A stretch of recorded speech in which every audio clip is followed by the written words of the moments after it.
ग्रह नक्षत्र योगिनी राशिरूपिणी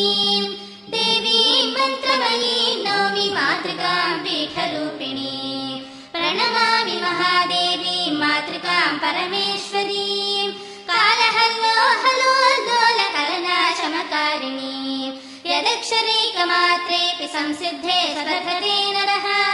रक्षिताक्षेन्दुकन्दर्पशङ्करानलविष्णुभिः यदक्षरशशिज्योत्स्ना मण्डितं भुवनत्रयम्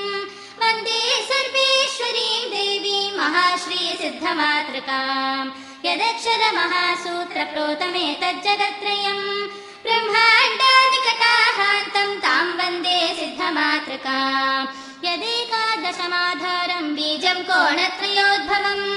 ब्रह्माण्डादिकटाहान्तं जगदद्यापि दृश्यते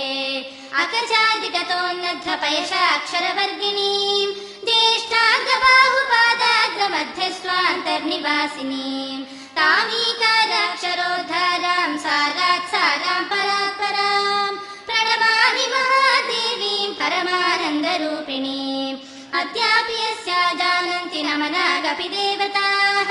केयं कस्मात् भगेनेति स्वरूपा रूपभावना वन्दे तामहमक्षय्यां शकाराक्षररूपिणीं देवीं कुलकलोल्लासप्रोलसन्तीं परां शिवां वर्गानुक्रमयोगेन यस्यां मात्रष्टकं स्थितं वन्दे तामष्टवर्गोत्थमहासिद्ध्यष्टकेश्वरीं कामपूर्णजगाराख्य श्रीपीठान्तर्निवासिनीं चतुराज्ञाघोषभूतां नौमि श्रीत्रिपुरामहम् इति 12 श्लोकैः स्तवनं सर्वसिद्धिकृत् देव्या स्वखण्डरूपाया स्तवनं तव तद्यतः भूमौ स्खलितपादानां भूमिरेवावलम्बनम् त्वयि जातापराधानां त्वमेव शरणं शिवे त्वमेव शरणं शिवे